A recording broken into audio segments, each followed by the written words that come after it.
disappointing outcome for us.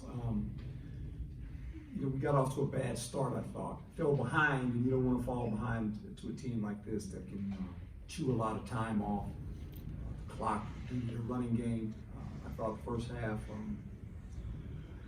our gap responsibilities versus the run weren't as sound as they were the second half. I thought we were a better team in the second half. We made some adjustments, had a lot of different combinations of players playing as well. But I thought the second half, we really had some energy and got going offensively. Fell a little short a couple times and kicked some field goals. We gave up 4 big plays in this game that really kind of got us. We gave up a bench route earlier in the first half where we just used the wrong leverage.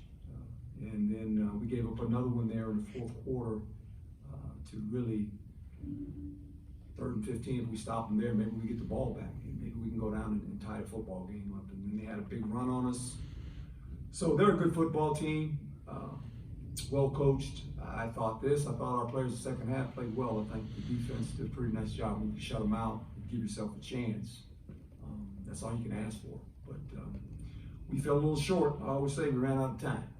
That's kind of how I look at this game. We just ran out of time, and we give Wisconsin a lot of credit. They did a nice job tonight. Let's start with questions. Over here. I hear them over here. So when you watch Wisconsin now in person, I mean, are they as predictable as they are on film, or do you feel that maybe they did throw some wrinkles at you throughout the game? The one fullback touchdown, that was a little new wrinkle, but they are who they are, and why wouldn't you be? With the success they've had, right? You're not going to change all of a sudden because you're playing in a bowl game. They ran the ball like we anticipated, and they cut us out of some gaps at times, and made some big runs. The runner's a fabulous player, there's no doubt about that. And the quarterback did a nice job. He made a couple throws that he needed to make. Thought the interception we got kind of turned for us, but we couldn't score. We kicked 2 field goals, and now the second half we obviously slowed them down a little bit too. But that was kind of the critical point in the first half. Now I thought the second half we had a lot of energy. Came out third quarter, had a lot of energy, and got some points. And all of a sudden, things became very interesting. But then they did a nice job too of preventing us from scoring. So you got to give them a lot of credit. Michael? And then Herm, Kyle said the other day, obviously he was just impressed with the way their offensive line worked together. To piggyback off what you're saying, how do you feel in the second half that the defense was able to kind of get more in those gaps and just make the adjustment to the running game? Well, I thought for the guys that had to play, we had 2 offensive players in there that were playing defensive tackle as well. And we put them in there this week to say you got to play. We don't have enough bodies, and we were a little short, but I thought our competitive effort was really good with the guys that had to go in there and compete, and I'm proud of them. I told them, I said, what you guys have gone through this season, I said, I wouldn't take any other team but you guys, to be quite honest, for all the things that these guys have gone through, and I don't even want to go down that road, but it's been a long year for everybody. I told them, I said, you ran out of time. I said, our season, when you look at it, and when I look back at it, we had some bad quarters in some games. We had a bad first half. Second half, not so bad, right? You can go every game. You can say there's a couple bad halves, a couple bad quarters, whatever it may be. And that's why we sit with the record we have. So if we can clean those things up, we got a chance. Michelle, then Chris. Herm, guys didn't score when you had that ball early in the fourth quarter. You give them the ball back and they hold it for basically 10 minutes. So I guess you never imagined when you didn't score there that you would never get the ball back again. They're scary because when you watch them on tape, that's what they can do. They can chew up some drives. They can chew up a lot of time. I kept looking at that clock, trust me. Every time they made a first down, I kept looking at the clock. I said, we're running out of time. Toward the end there, we were actually going to let them score. But they knew probably we were going to try to let them score, and all right, we'll take a knee because we were running out of time. When we got within 2 minutes or something, I said, the only way we're going to have a chance if we let them score now and maybe get the ball, and hopefully we can, got some time left, maybe do this, score and kick an onside kick and all that crazy stuff. But they prevented us from doing that. They did the right thing, and they took the knee. Chris? Coach, the play where Eddie Spleetsky got hurt, the punt that was the running into, Yes. what did you think about that? And was there any consideration to going forward in that situation, or is that still too far out? It was too far out, you know, and we were one score, you know, we were okay. I felt we were playing good defense. So there was, you know, we had a good punt, got it inside the 3, and then it was 3rd and 15. If we get off the field on 3rd and 15, we have the ball, and they're punting from the 10, and we're in field position, right? So it's a play. They made a big play. The 3rd and 15 is the one. That was the one that kind of, oh, here we go, right? But if you hold them there, we got them in the down we won, 3rd and 15, and just they made it. You know, he got hit as soon as he released the ball. Guy made a good throw, good catch, and there you have it. You know, that took the time off the clock after that. What about that being rolled, running into? The official talk to you, it seemed like? Yeah, I talked to him, and really, it's the correct call. If you hit his plant leg, then it's the 15. And if you, I told him he took both of them out. I thought, but what do I know? I'm just a coach, you know. And he said, well, okay. I said, looked like to me got both of them, but you know, they called it. That's the way it goes. Right. BJ Green had a couple of crucial 3rd down sacks tonight. Mhm. What has it been like watching his emergence this season? You know, free agent, I'm not free agent, a walk on, and really has grown up as the season has progressed. He's done a nice job, he really has. He is very, very active when you get him on stunts in games, you know, when he gets the edges of things, and he's starting to learn, you know, how to do that better, and he's a good rusher for us. He's a good football player. Chris? Herb, you did connect on a couple of passes, but you missed on some others, and then Jaden was under duress quite a bit on some of those. What was that dynamic like? Well, you saw it. You know, there's a reason they're the #1 defense in the country. They're pretty good, and they can get you in the known downs and rush you. They do a nice job of bringing pressure, and they do a nice job of playing some zones and some combinations behind it. The first time they got Jaden on the interception, they had the lurker come in, and Jaden didn't see him, and he kind of faked, and he came in the alley and got him. But you know, I thought, you know, we had some young guys in there playing at the offensive line, you know, and we had a young running back. All of a sudden, had to pick up a linebacker. That number 5, he's a pretty good football player, you know, and you had to pick him up as he was coming off the edge. So it can be difficult, to say the least, and that's why you don't want to get in those downs. You know, when you get us in those downs, and they're pretty good at it, they can bring some pressure.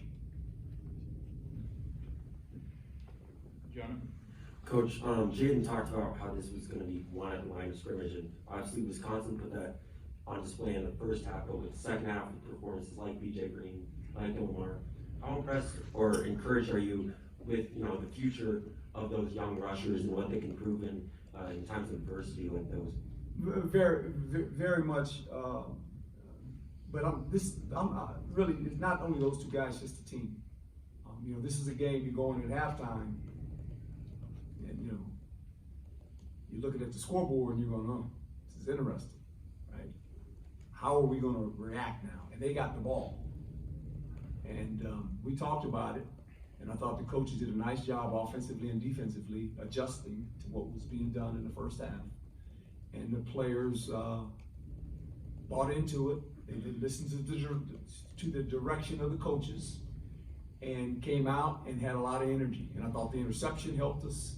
Wish we could have scored there, but we didn't. But we still got some points, right? But all of a sudden, the energy in the stadium changed too.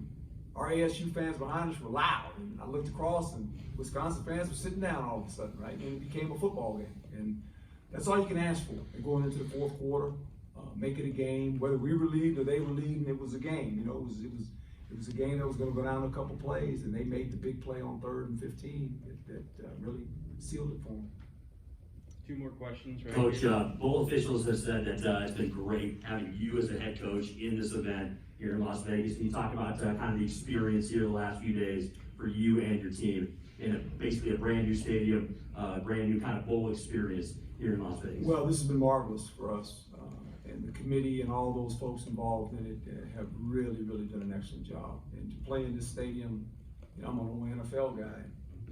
old Patch Stadium, you know, I remember playing in that one in Oakland, right? And, this is a marvelous building, and to let a Pac-12 team play in here against a Big Ten team in a big-time bowl game, I thought both parties were excited about it. We came in Wednesday, took a tour of it, right? The players, and it's quite a place, you know, and we were able to play in a bowl game my first year here, and we came back, now we're back. And the difference between the first time we were here and this time is like night and day. It's just all the work that goes into it, all the people that are working behind the scenes to make this thing go. I mean, you got a lot of people here, you've got 2 different teams, you got a lot of fans and all that, and it was fabulous. They did a nice job. Last question over here. Herm, Willie Ramirez with the Associated Press. I wanted to make sure we got the poll questions out of the way. Played the NFC East. We go way back in the NFC East, and there was 2 voices that called the NFC East like none other. Pat Summerall and John Madden. You've had a busy bowl week, and I wonder if you've had some time to recollect some thoughts. I talked to Mark McMillan earlier this week. He said when he knew that they were calling, it felt like there was a Super Bowl. Your thoughts on John Madden? You know, I met John earlier in my career as a college athlete. You know, I was at Berkeley. He was with the Raiders, and then from there, knowing him and watching him coach the Raiders, and he playing for Philadelphia. Now, he wasn't a coach then. Flores became the guy, but going to television, he did a lot of our games when I was with Tampa Bay, with Tony, and you know, he was a guy that I said this earlier this week, to a fan that maybe had never watched football, he made it simple. He simplified the game with his analogies of how he would make football like to a person that never watched the game. Go, oh, they did that. There was always a catchphrase or 2 that he would bring to the game, right? And you knew it was a big game when you coached or played and John Madden was doing the game, right? You say, well, John Madden's doing our game, right? But he will be missed. I thought he brought a different perspective of how we talked about football on the air. It wasn't so much analytics, it wasn't so much X's and O's, it was real simple stuff, right? And players loved him because you knew that was the #1 broadcast. When he was doing your games, John Madden does your game, big game. I mean, you know, obviously, what can we say about the Madden game? I mean, I was excited that I've actually got a picture of me with the Eagles, and I'm on a Madden game, right? I have that. And great man, great human being, and meant a lot to pro football, and has done a lot for pro football. He'll be missed, there's no doubt about that. Thank you. Thanks, Coach. Thank you, folks. Thanks, Coach.